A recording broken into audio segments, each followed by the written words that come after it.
সুপ্রিয় দর্শক, আসসালামু আলাইকুম। আমি মোহাম্মদ ফজলুল হক, সর্বদাই কৃষি এবং কৃষকের সাথে ওতপ্রোতভাবে জড়িত।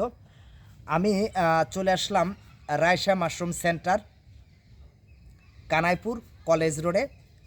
এখানে এক ভদ্রলোক আপনার মাশরুম তৈরি করছে। আমরা সরাসরি সেই ভদ্রলোকের সাথে মাশরুম চাষ সম্পর্কে, মাশরুমের বিভিন্ন মানে কি বলবো, সেটা হলো মাশরুমের জাত এবং মাশরুম সম্পর্কে বিভিন্ন ধরনের তথ্য আপনাদের সামনে তুলে ধরার চেষ্টা করব।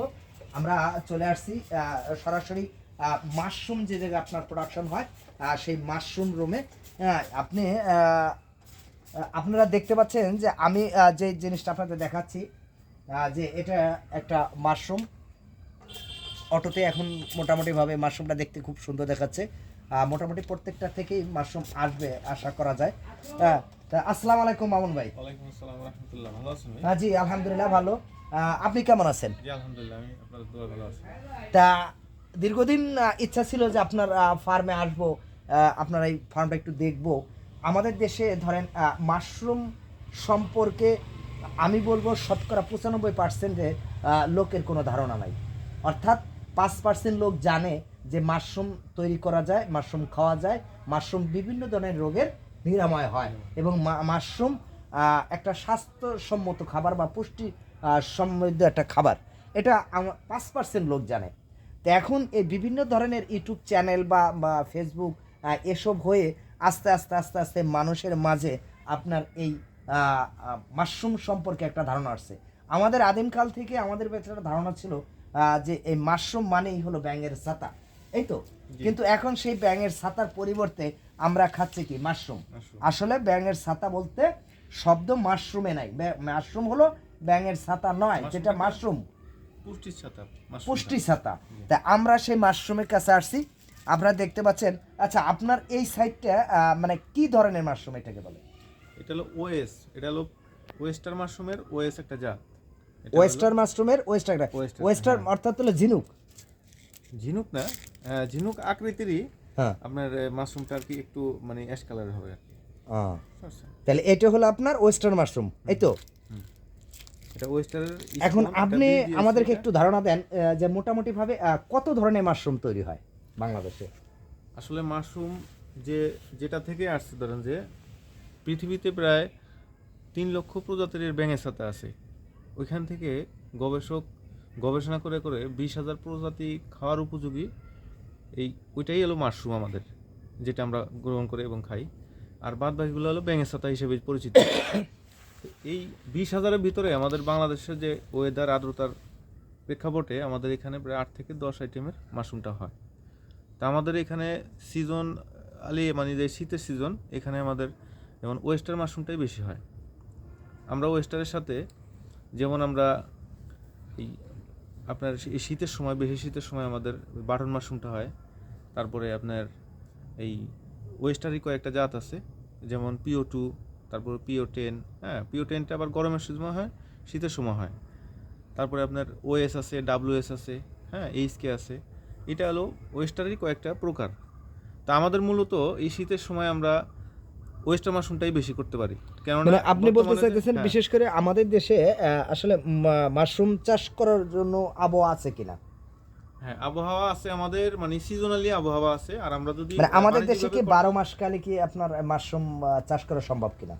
12 মাস করতে গেলে আমাদের মোটামুটি এটার জন্য ওই আলাদা একটা ঘরের আলাদা প্রয়োজন। ঘরের প্রয়োজন। হ্যাঁ, এসি থাকতে মানে হবে, আপনার কন্টিনিউ একটা আর্দ্রতা সৃষ্টি তৈরি হ্যাঁ, করতে হবে। আমি যে আপনার কাছে জানতে চাচ্ছি সেটা হলো মাশরুমে কত ডিগ্রি তাপমাত্রা প্রয়োজন হয়? এখন আমরা যেটা করতেছি, ধরেন যে এই ওয়েস্টার্ন মাশরুম, এটা 22 থেকে 28 ডিগ্রি তাপমাত্রা হলে এটা মোটামুটি ওর একটা মাশরুমটা, সুইটেবল হ্যাঁ, একটা টাইম মানে টাইম এবং ওর যে সহনশীল যে একটা ইয়েটা। আর আমাদের বর্তমানে তো চলতেছে 30, 35, 40ও চলে যায় গরমের সময়, তখন আমাদের একটু হিমশিম খেতে হয় আর কি। যদি এটা মানে এসি ঘরের মধ্যে হয়, তখন আবার দেখা গেলো পর্যাপ্ত পরিমাণ মাশরুম বের করা যায়। তা ওই ক্ষেত্রে এটা সুন্দর। তা আপনার এখানে আমরা আরো কিছু মাশরুমের এই প্যাকেট দেখতে, এই স্পন দেখতে পাচ্ছি, যেটা এটা হলো খড়ের স্পন। জি, এটা হলো খড়ের সিলিন্ডার বলে এটাকে। হ্যাঁ, এটা খড়ের সিলিন্ডার। হ্যাঁ, এটা খড়ের সিলিন্ডার। এটা এই যে মাশরুম মাইসিলিয়াম কমপ্লিট হয়েছে, হ্যাঁ, এটা চাষ করে এবং চাষের যেইখানে আমার পানি স্প্রে করি ওখানে দিয়ে রাখছি সাইড দিয়ে কেটে, এটা থেকে মাশরুম বেরিয়ে আসবে আর কি 2-1 দিনের মধ্যে। তো তাহলে আমরা এটাকে হলো খড়ের সিলিন্ডার বলে। খড়ের সিলিন্ডার বলে। হ্যাঁ। আর এটাকে আমরা এই কি খড়ের বলবো? সিলিন্ডারটা মূলত এই শীতকালের জন্যই বেটার। এটা গরমকালে তেমন গরমকালে হ্যাঁ প্রোডাকশন আসবে না। এটা যেমন আবার এই স্পনটা আবার আপনার এটাকে বলে স্পন। কাঠের গুঁড়া, গমের ভুসি, ধানের তুষ সংমিশ্রণে যেই প্যাকেটটা তৈরি করে এটা বলে স্পন। এই স্পনটা আবার 12 মাসই আপনার চাষ করা যায় এটা। কিন্তু এই শীতের সময় এটা যদি কেউ চাষ করে তাহলে আপনার ফলনের দিক দিয়ে অনেক মানে এটা লস প্রজেক্ট, কেননা এর একটা থেকে আসবে হলো আপনার 250 গ্রাম। জি আর আমরা যদি এটারে ভেঙে বীজ হিসাবে এরকম 4টা করা যাবে খড়ের সিলিন্ডার। হ্যাঁ, এই 4টা থেকে প্রায় 4 থেকে 5 কেজি মাশরুম হারভেস্ট করা সম্ভব এটা। মানে আপনি বলতেছেন যে একটা ভেঙে যদি আমি 4টা করি তাহলে এখান থেকে পাবো 200 থেকে 300 গ্রাম, হ্যাঁ হাইস্ট হলে 300 গ্রাম পাবো। তাই সেই ক্ষেত্রে আমি এটা যদি ভেঙে যদি এরকম আরো 4টে করতে পারি, তাহলে ওখান থেকে প্রায় এক একটা থেকে কতটুকু পাবো? প্রায় 1 কেজির বেশি পাওয়া যাবে। তাহলে 4 কেজি পাবো। হ্যাঁ, তাহলে এখানে পাবো হলো 300 গ্রাম, আর এখানে একটার থেকেই পাইতেছি 1 কেজি। 1 কেজি। মানে ওখানে একটু শ্রম দিতে হবে, পলি ব্যবহার করতে হবে, খড় আনতে হবে, অর্থাৎ ওখানে একটু শ্রম দিতে হবে। শ্রম দিলে প্রোডাকশনটা বাড়বে। তাই সেই ক্ষেত্রে আমরা বুঝতে পারছি, অর্থাৎ আপনি যত শ্রম দিবেন সেখান থেকে কিছু আশা করতে পারেন, এই তো। যে আপনার কাছে কি ঋষি মাশরুম আছে কিনা? না, ঋষি মাশরুম এখন উঠানে, ঋষি মাশরুম কয়েকদিন পর থেকে উঠাবো। ঋষি মাশরুম কিছুদিন পর থেকে এখন উঠবে। আছে আমার এখানে আছে PO2 আছে। হ্যাঁ, PO2 কয়েকটা জাত আছে এখানে, OS আছে, WS আছে, ASK আছে। আমরা এ যাবৎ আপনাদের সামনে এই মাশরুম নিয়ে দীর্ঘ বিশদ আলোচনা করলাম, মাশরুম সম্পর্কে। মাশরুম যে একটা পুষ্টি সম্পূর্ণ গুণ ছত্রাক খাবার, তাই তো? জি। এটা আসলে আমাদের শরীরের জন্য অত্যন্ত প্রয়োজনীয়। আমরা চেষ্টা করব নিজে তৈরি করার জন্য। আদার্স নিজে তৈরি করতে না পারলে যে তৈরি করে তাদের সাথে যোগাযোগ করে মাশরুম আসলে খাবো। এটা নিয়মিত খাওয়া উচিত। মানব দেহের জন্য অত্যন্ত উপকারী একটা জিনিস।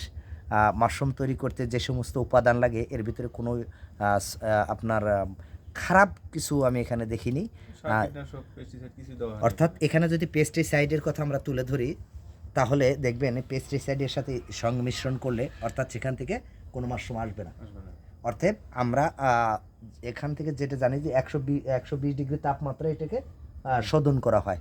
এখান থেকে আলাদা যে কিটগুলো আছে সেই কিটগুলো মারার জন্য আপনার 120 ডিগ্রি তাপমাত্রায় এটাকে শোধন করে এটাকে পরিশোধিত করে একদম মাশরুম হওয়ার উপযোগী করে এটাকে তৈরি করে প্যাকেট করা হয়।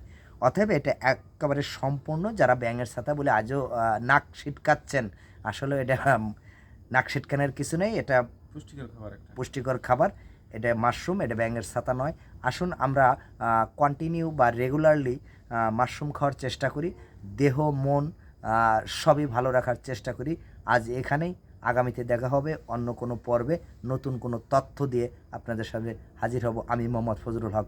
আসসালামু আলাইকুম।